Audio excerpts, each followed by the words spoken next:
Bab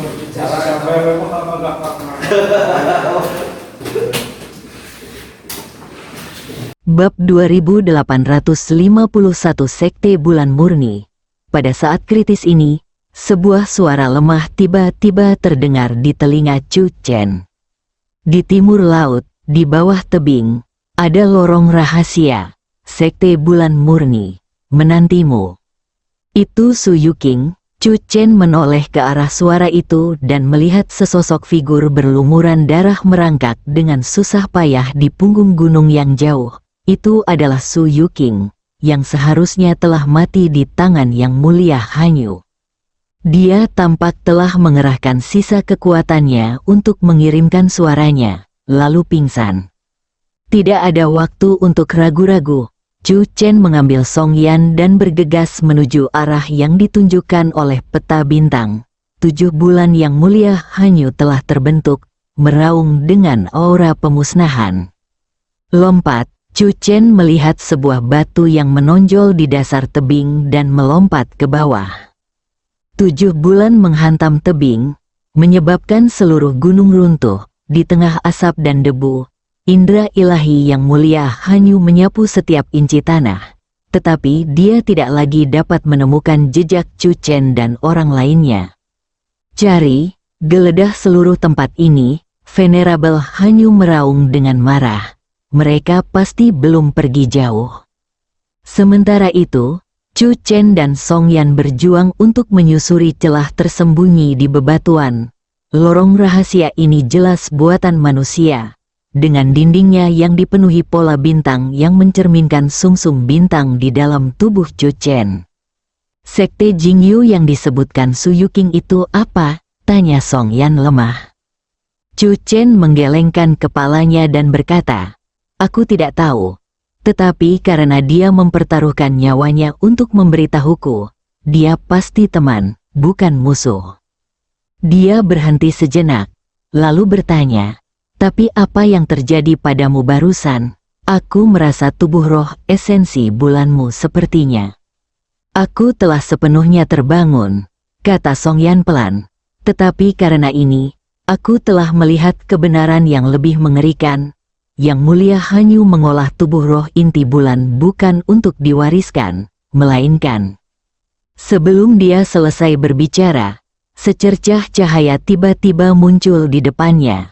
Chu Chen berhenti dengan waspada, tetapi inti bintang mengirimkan pesan yang meyakinkan tempat itu aman. Ketika keduanya keluar dari lorong rahasia, pemandangan di hadapan mereka membuat mereka berdua menahan napas. Sebuah altar kuno berbentuk setengah lingkaran mengapung di kehampaan di luar tebing. Permukaannya diukir dengan pola bintang dan fase bulan, dengan sebuah prasasti bintang dan bulan setinggi 2 orang berdiri di tengahnya. Lebih menakjubkan lagi, debu bintang bercahaya yang tak terhitung jumlahnya melayang di sekitar altar, seperti galaksi mini. Altar warisan paviliun bintang, gumam Chu Chen. Song Yan tiba-tiba meraih lengannya. Chu Chen, lihat di balik lempengan batu itu. Chu Chen berjalan ke belakang lempengan batu itu dan menemukan seseorang terbaring di sana dengan tenang. Itu adalah Su Yuking, yang berada di ambang kematian. Lubang darah yang mengerikan di dadanya sangat mencolok, dan napasnya sangat lemah hingga hampir tak terdengar. Tetapi dia menggenggam erat liontin giok berbentuk bulan sabit di tangannya. Bagaimana mungkin dia ada di sini? Chu Chen menatap tak percaya ke lorong rahasia tempat mereka berasal. Kita jelas-jelas melihatnya di punggung bukit. Song Yan berjongkok untuk memeriksa luka Su Yuking, lalu berkata, ini adalah teknik pengganti cahaya bulan. Dia menggunakan esensi hidupnya sendiri untuk menciptakan klon guna memancing Han Yue pergi, sementara tubuh aslinya datang ke sini lebih dulu untuk menunggu kita. Chu Chen juga berjongkok dan menyalurkan seberkas cahaya bintang ke tubuh Su Yuking. Kelopak matanya berkedip beberapa kali sebelum perlahan terbuka. Kau akhirnya tiba. Su Yuking berkata lemah, Sekte Bulan Murni. Harapan terakhir. Dengan susah payah, Dia meletakkan liontin giok berbentuk bulan sabit ke tangan Song Yan. Gunakan kekuatan cahaya bulan untuk mengaktifkannya. Kebenaran. Setelah mengatakan itu, kepala Su Yuking terkulai lemas. Chu Chen segera memeriksa denyut nadinya, dan mendapati bahwa denyut nadinya telah berhenti. Song Yan menggenggam liontin giok itu erat-erat. Matanya berbinar-binar dengan cahaya perak, dan berkata, Chu Chen, kita perlu mengetahui kebenaran yang dia katakan. Chu Chen mengangguk dan membantu Song Yan berjalan menuju prasasti batu bintang bulan.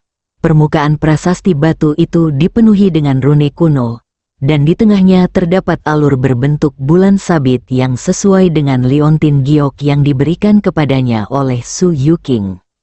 Apakah kamu sudah siap? Tanya Chu Chen. Song Yan menarik napas dalam-dalam, meletakkan liontin giok ke dalam alur, mengembuskannya, dan berkata, sekejam apapun kebenaran itu, kita harus mengetahuinya. Terlepas dari keadaan apapun, baik Chu Chen maupun Song Yan tidak ingin ditutup matanya. Mereka merasa seolah-olah terjebak dalam pusaran besar. Liontin giok itu pas sekali masuk ke dalam alur, dan seluruh altar tiba-tiba menyala dengan cahaya biru keperakan yang menyilaukan. Saat liontin giok itu menancap di alur, seluruh altar bergetar hebat. Retakan seperti jaring laba-laba muncul di permukaan prasasti bintang dan bulan, dan cahaya biru keperakan menyembur keluar dari retakan tersebut, sepenuhnya menyelimuti Chu Chen dan Song Yan. Pegang erat-erat, Chu Chen merangkul pinggang Song Yan, dan kekuatan bintang-bintang membentuk perisai pelindung di sekeliling tubuhnya. Retakan pada lempengan batu itu bertambah banyak, dan akhirnya, dengan suara bang, lempengan itu meledak, berubah menjadi titik-titik cahaya tak terhitung yang melayang di udara. Bintik-bintik cahaya ini tidak melayang tanpa tujuan, sebaliknya, mereka dengan cepat berkumpul kembali, membentuk gambar-gambar yang mengalir. Chu Chen menatap dengan mata terbelalak saat pemandangan dari 3000 tahun yang lalu muncul kembali di hadapannya. Sebelum Sekte Abadi Xuan Yue terpecah, tempat itu merupakan pemandangan yang megah dengan 7 puncak utama yang mengelilingi istana Dewi Bulan di tengahnya, dan murid-murid yang tak terhitung jumlahnya berlatih di tengah awan. Seorang wanita dengan rambut seputih salju dan tanda bulan sabit di antara alisnya duduk tinggi di istana. Dia tidak lain adalah Yue Wuxia, mantan pemimpin sekte dari Sekte Abadi Xuan Yue. Itu, Sekte Abadi Xuan Yue yang sebenarnya? Tanya Song Yan pelan, suaranya sedikit bergetar. Adegan tiba-tiba berubah. Memperlihatkan Yue Wuxia sedang melatih 7 muridnya dalam kultivasi. Salah satu murid perempuan, dengan wajah cantik tetapi mata yang menyeramkan, tampak menonjol. Dia selalu berdiri paling dekat dengan Yue Wuxia. Han Yue, Chu Chen mengenali wajah yang mirip dengan Yang Mulia Han Yue sebanyak 7 poin. Adegan berubah dengan cepat, mengungkapkan bahwa Han Yue diam-diam bersekongkol dengan musuh eksternal untuk melancarkan pemberontakan sementara Yue Wuxia mengasingkan diri, berusaha mencapai alam yang lebih tinggi. Yue Wuxia dipenjara di alam rahasia, sementara Han Yue menggunakan sihir jahat untuk mengutak-atik warisan Sekte Abadi Xuan Yue, menjadikan penyerapan roh inti bulan sebagai jalan pintas menuju kultivasi. Yang paling mengejutkan, adegan terakhir menunjukkan tempat Yue Wuxia di penjara, tempat di mana bintang dan bulan saling bertautan, tergantung di kehampaan, dengan rantai tak terhitung jumlahnya yang menjulur dari bintang-bintang, mengikatnya dengan kuat. Alam rahasia bintang bulan, gumam Chu Chen, saat sumsum bintang di dalam tubuhnya tiba-tiba bergetar hebat, mengirimkan ingatan yang telah lama terlupakan. Ternyata pavilion bintang dan Sekte Abadi Bulan Mendalam awalnya adalah sekutu, bersama-sama menjaga kunci menuju alam rahasia bintang bulan. Setelah pengkhianatan Han Yue, Master Pavilion Bintang melarikan diri ke gua bulan ilusi dengan kunci tersebut, dan akhirnya berubah menjadi sumsum bintang untuk menunggu orang yang ditakdirkan. Ia akhirnya bertemu dengan Chu Chen dan menyelesaikan misinya. Sekte Bulan Murni adalah organisasi perlawanan rahasia yang dibentuk oleh murid-murid Sekte Abadi Bulan Mendalam yang setia kepada Yue Wuxia. Jadi Su Yuqing adalah anggota Sekte Jingyu. Song Yan menggenggam liontin giok di tangannya, yang kini memancarkan cahaya bulan yang lembut.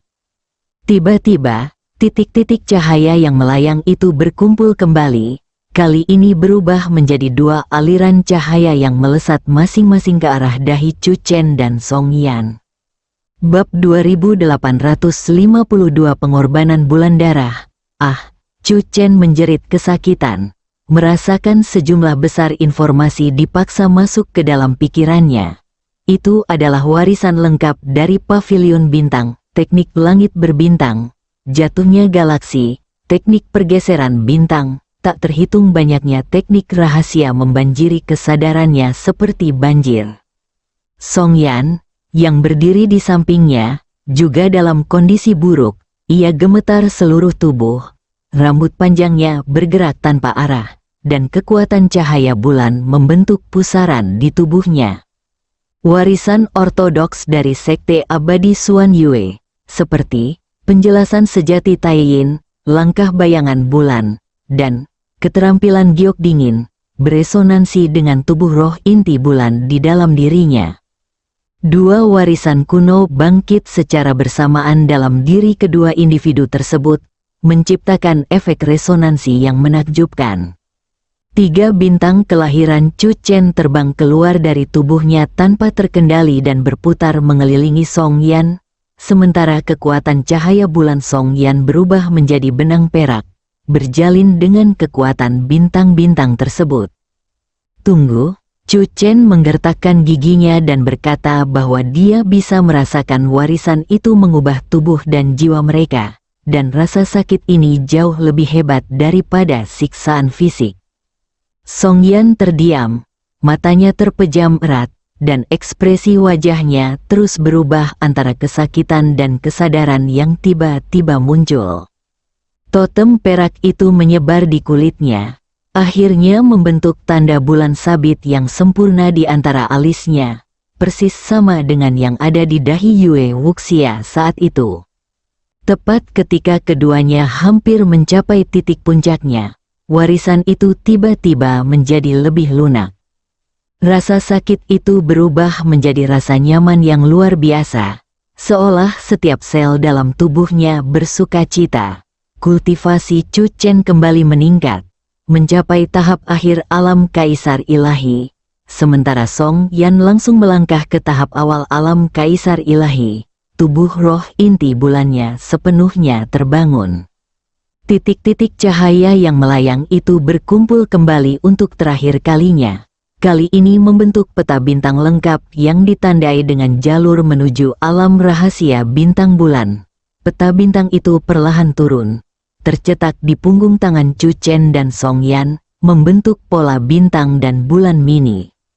Kita berhasil.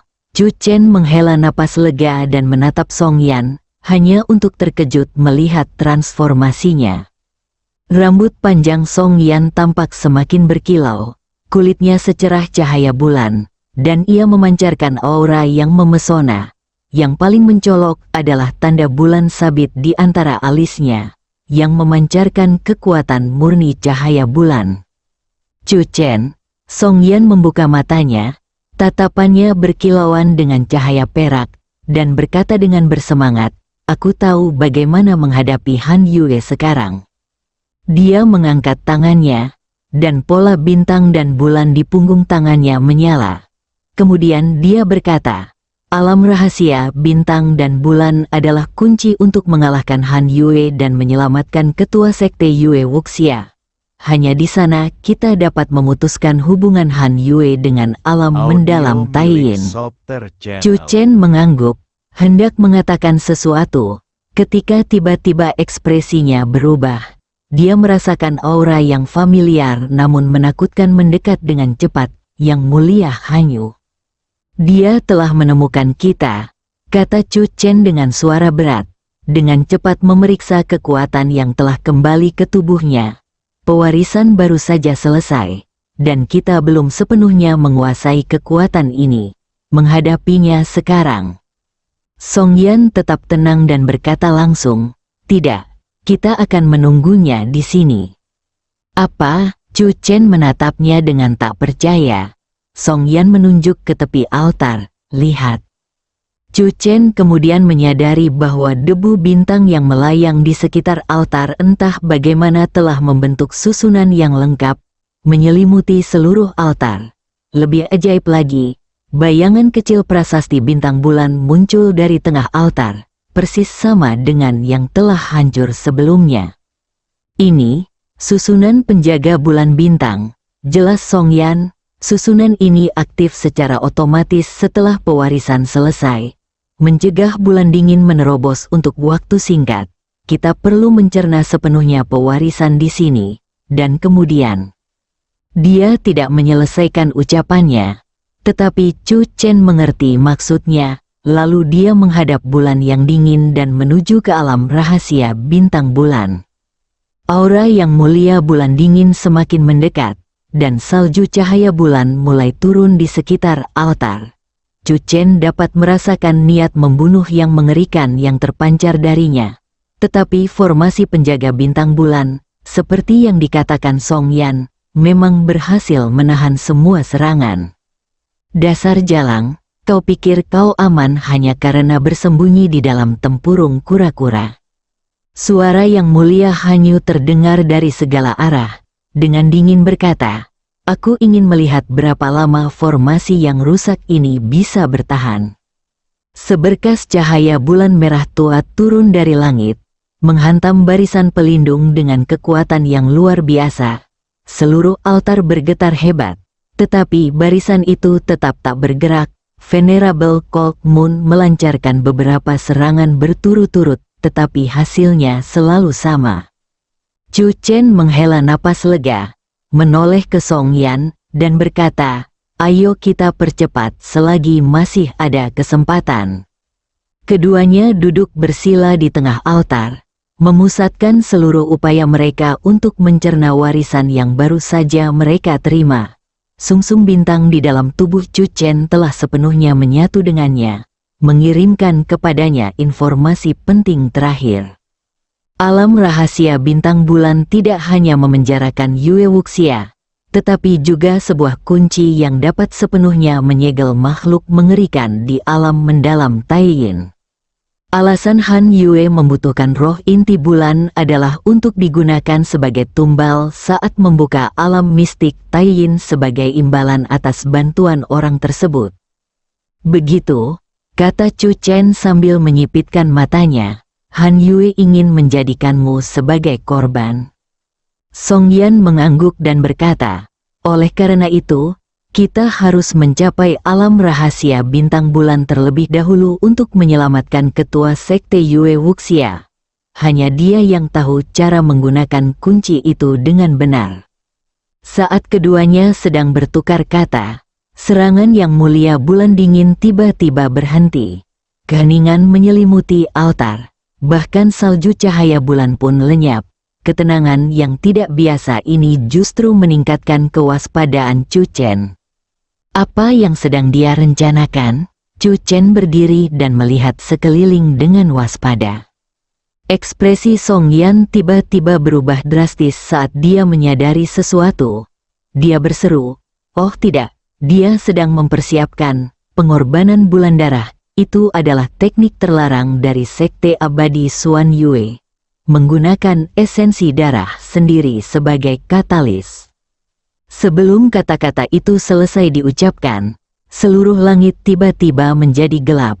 Bulan darah raksasa perlahan terbit, dan dimanapun cahayanya menyinari, ruang angkasa itu sendiri mulai terdistorsi.